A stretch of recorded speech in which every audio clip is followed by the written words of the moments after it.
Dhanik Bharat Educational Institutions, Inter, IIT, JEE, NEET, admission opened. తమిళనాడులో politics heat ఎక్కిపోయాయి. Vijay party టీవీకి పైనే ఇప్పుడు అందరి ఫోకస్ ఉంది. యాక్సెస్ మై ఇండియా సర్వేతో ఒక్కసారిగా సమీకరణాలు మారిపోతున్న పరిణామాలు మనం చూస్తున్నాం. టీవీకే ప్రపంచం ఖాయమంటున్నాయి ఎగ్జిట్ పోల్స్. ఇక మరోసారి అధికారం మాదే అనే ధీమాలో డిఎంకే ఉంది. ఇప్పుడు ఫలితాల ముంగిట పవర్ను పంచుకునేందుకు సైలెంట్గా పావులు కదుపుతోంది అన్నా డిఎంకే. విజయ్ పార్టీతో పొత్తు కోసం పళనిస్వామి ప్రయత్నాలు మొదలు పెడుతున్నట్లుగా తెలుస్తోంది. బీజేపీని సైద్ధాంతిక శత్రువుగా విజయ్ అభివర్ణించాడు. అయితే ఇప్పుడు ఎన్డీఏ కూటమితో పొత్తుకు చెయ్యి చాస్తాడా విజయ్? ఇదే క్వశ్చన్ మార్కు తలెత్తుతుంది. మే 4న తేలనుంది. ఇక తమిళనాడు భవిష్యత్ ఏంటనేది ఎన్నికల ఫలితాలపై సర్వత్రా ఉత్కంఠ. ఇక ఈ ఎన్నికల ఫలితాల ఉత్కంఠకు ఈ మధ్యలో జనాలకు ఒక టాస్క్ ఇచ్చారు. ఎన్నికల సమీకరణాలను అంచనా వేసుకోండి అంటూ ఒక టాస్క్ ఇచ్చారు. టీవీకే విజయ్ ఇందులో చాలా కీలకంగా మారాడు. టీవీకే విజయ్ చుట్టూనే ఇప్పుడు మొత్తం కూడా ఒక కింగ్ మేకర్గా మారిపోయాడు టీవీకే అధినేత విజయ్ తమిళనాడు ఎన్నికల్లో. ఎందుకంటే గెలుపోటములను పక్కన పెడితే ఇటు టీవీకేతో పొత్తు పెట్టుకునేందుకైతే ఇప్పుడు ఇటు అన్నాడీఎంకే చూస్తున్నట్లుగా వార్తలు బయటకు వస్తున్నాయి. ఇక దీంతో కూడా ఒక ప్రాధాన్యత అనేది సంతరించుకుంది ఈ ఎగ్జిట్ పోల్స్ తర్వాత. దీనికి సంబంధించినటువంటి డీటెయిల్స్ మా ప్రతినిధి కిరణ్ అడిగి తెలుసుకుందాం. ఎస్ కిరణ్, ఇప్పుడు టీవీకే అధినేత విజయ్ మీద అందరి ఫోకస్ ఉన్నట్లు తెలుస్తోంది. పూర్తి డీటెయిల్స్ ఏంటి? లేదు, తమిళనాడు ఎన్నికలు ముగిసాయి. ఎన్నికలు ముగిసిన తర్వాత వచ్చిన ఎగ్జిట్ పోల్స్, మే 29 వచ్చిన ఎగ్జిట్ పోల్స్ లో టీవీకే అధినేత విజయ్ ఎన్నికల్లో విజయం సాధిస్తాడంటూ యాక్సెస్ మై ఇండియా సర్వే చెప్పింది. ఒక్కసారి యాక్సెస్ మై ఇండియాకున్న సక్సెస్ రేటు కూడా చాలా బాగుంటుంది. అయితే ఇక్కడ ప్రధానంగా ఏ క్యాల్కులేషన్ ప్రకారం Axis My India Pradeep Gupta Vijay గెలుస్తాడని చెప్పకనే చెప్పారు. ఆ చెప్పడంతోనే తమిళనాడులో ఒక్కసారి రాజకీయాలు వేడెక్కాయి. ఏదైతే ఊహ అందకోకుండా ఏదైతే డిఎంకేదే అధికారం అంటూ ఇచ్చిన ఎగ్జిట్ పోల్స్ కానీ ఇచ్చిన సర్వేల్లో ఎక్కువ శాతం డిఎంకేకే అధికారం ఖాయం అంటూ ఇచ్చినప్పటికీ కూడా Pradeep Gupta my access India ఇచ్చిన సర్వేతో ఒక్కసారి తమిళనాడు రాజకీయాలు మారిపోయింది. ఈ రోజు నేరుగా విజయ్ దాదాపు 234 మంది అభ్యర్థులతో మీటింగ్ పెట్టారు. ఆ మీటింగ్ లోనే అభ్యర్థుల దగ్గర నుంచి నేరుగా ఏదైతే మద్దతు లేఖలు తీసుకున్నారో 233 మంది అభ్యర్థుల దగ్గర నుంచి నేరుగా లేఖలు 232 మంది అభ్యర్థుల దగ్గర నుంచి లేఖలు తీసుకున్నారు. ఒక నియోజకవర్గంలో ఎడప్పాడి నియోజకవర్గంలో స్వతంత్ర అభ్యర్థికి మద్దతు ఇచ్చారు. అక్కడ ఏదైతే టీవీకే అభ్యర్థి నామినేషన్ అనర్హత గురి కావడంతో అక్కడ స్వతంత్ర అభ్యర్థికి మద్దతు ఇచ్చారు. మిగిలిన 232 మంది అభ్యర్థులు ప్లస్ పార్టీ అధ్యక్షులతో కలిపి 233 మంది మద్దతు లేఖలు కూడా విజయ్ తీసుకొని దగ్గర పెట్టుకున్నారు. అయితే మే 4న ఫలితాలు రానున్నాయి. మే 4న ఏం చేయాలనేది తమిళ ప్రజలకు ఆ రోజు నేను డిసైడ్ చేస్తాను. ఆ రోజు మే 4వ తేదీ అభ్యర్థులందరూ పార్టీ ఆఫీస్కి రండి, ఆ రోజు మాట్లాడుకున్నామంటూ విజయ్ ఇప్పటికే ప్రకటించడం జరిగింది. అది ఇందాక విజయ్ పార్టీకి సంబంధించిన మీటింగ్ కూడా ముగిసింది. అయితే ఇక్కడ ప్రధానంగా అన్నా డిఎంకేకి సంబంధించిన మాజీ ముఖ్యమంత్రి, అన్నా డిఎంకే ప్రధాన కార్యదర్శి పళనిస్వామి నేరుగా విజయ్ పార్టీకి సంబంధించిన నేతలతో సంప్రదింపులు జరుపుతున్నారనే ఒక సమాచారం బయటకు వచ్చింది. ఇక్కడ ప్రధానంగా సెంగోటియన్ ఏదైతే విజయ్ పార్టీలో కీలక నేతగా వ్యవహరిస్తున్న సెంగోటియన్, అదవ్ అర్జున్ పార్టీ ప్రధాన కార్యదర్శిగా అదవ్ అర్జున్ ఉన్నారు. వీరిద్దరితోనూ పళనిస్వామి మంత్రాలు జరుపుతున్నట్టు ఒక రాజకీయ ప్రచారం ఊపందుకుంది. ఎందుకంటే ఇక్కడ ప్రధానంగా సెంగోటియన్ అన్నా డిఎంకేలో కీలక పాత్ర పోషించారు. అన్నా డిఎంకేలో జయలలిత ఉన్నప్పటి నుంచి కూడా పార్టీకి సంబంధించిన వ్యవహారాల్లోనూ పోల్ మేనేజ్మెంట్ లోను పార్టీని విజయ తీరాలకు చేర్చడంలో కూడా సెంగటియన్ పాత్ర గతంలో అన్నా డిఎంకేలో కీలక పాత్ర పోషించాడు. అమ్మకు అత్యంత అనుకూలమైన వ్యక్తిగా ఉన్న సెంగటియన్ తర్వాత జరిగిన రాజకీయ పరిణామాల్లో మార్పుల్లో భాగంగా టీవీకేలో చేరాడు.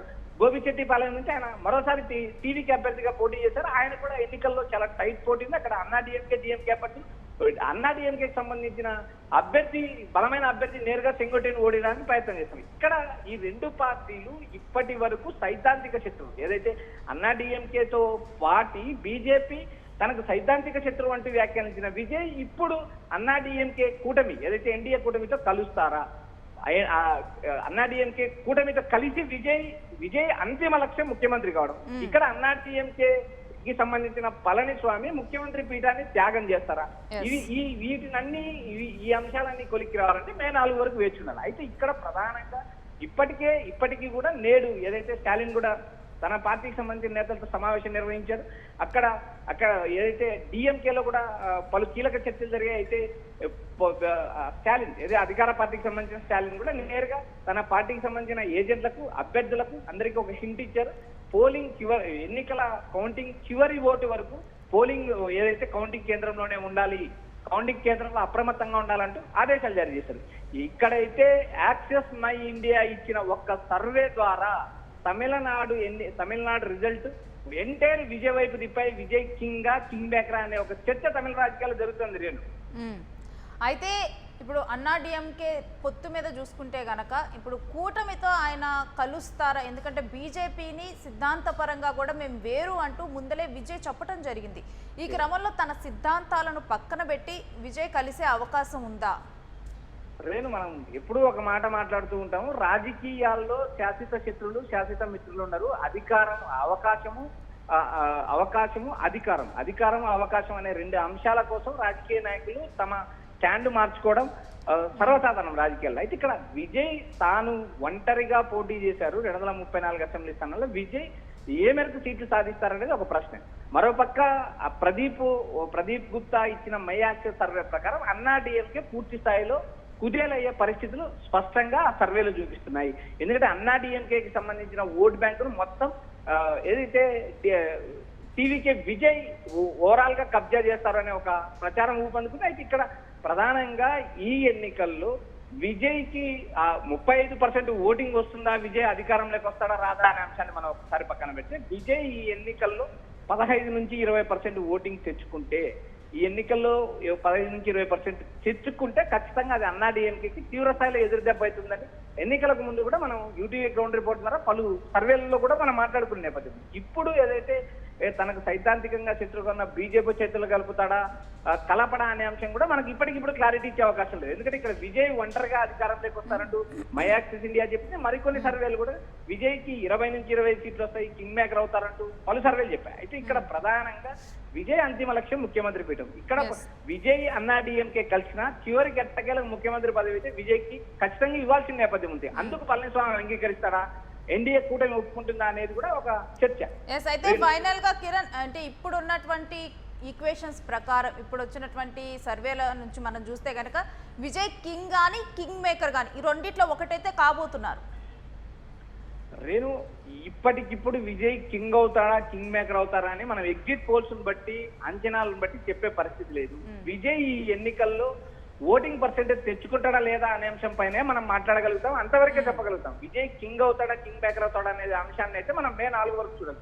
ఎందుకంటే ఇక్కడ విజయ్ కి సంబంధించినది కానీ గ్రౌండ్ లో తిరిగిన నేపథ్యం కానీ గమనించినప్పుడు కూడా ఆ స్థాయిలో విజయ్ కి ఓటింగ్ వస్తుందంటూ ఎక్కడ కూడా అంచనా వేయలేదు. అయితే చివరి 3 రోజులు పోలింగ్ చివరి 3 రోజుల ముందు విజయ్ రాసిన లేఖ కావచ్చు, విజయ్ భావోద్వేగంగా చేసిన ప్రసంగం కావచ్చు, ఇతర దేశాల నుంచి విజయ్ అభిమానులు కూడా తండోపతండాలుగా వచ్చి ఓటేయడం కావచ్చు, ఆ ఓటు వేయడానికి వచ్చిన అభిమానులందరికీ ధన్యవాదాలు చెప్పడం కావచ్చు, ఇలాంటి కొన్ని అంశాలు విజయ్ కి సానుకూలంగా కనపడుతున్నప్పటికీ ఏదైతే ఎన్నికలు వేరు, సినిమాలు వేరు, నటుడు వేరు, రాజకీయాలు వేరు అనే ఈ అంశాన్ని మనం గుర్తుపెట్టుకోవాలి. అయితే మే 4 వరకు మనం వేచి చూడాలి. విజయ్ కింగ్ అవుతాడా, కింగ్ మేకర్ అవుతాడా, లేక జీరో అవుతాడా అనే అంశం మే 4 వరకు వేచి చూడాలి. ఇప్పటి వరకు ఉన్న సర్వేల్లో కేవలం access My India, Pradeep Gupta చెప్పిన అంచనాల ప్రకారం తమిళనాడులో విజయ్ పేరు, ముఖ్యమంత్రి పేరు తెరపైకి వచ్చింది. విజయ్ కి ఈ 98 నుంచి 120 సీట్ల మధ్యలో వస్తాయని ఆయన ప్రిడిక్షన్ ఇచ్చారు. ఈ ప్రిడిక్షన్ నిజమవుతుందా లేదా, విజయ్ ఈ ముఖ్యమంత్రి అవుతారా లేదా అనేది 4 వరకు వేచి చూడాలి. అయితే ఇప్పటికీ కూడా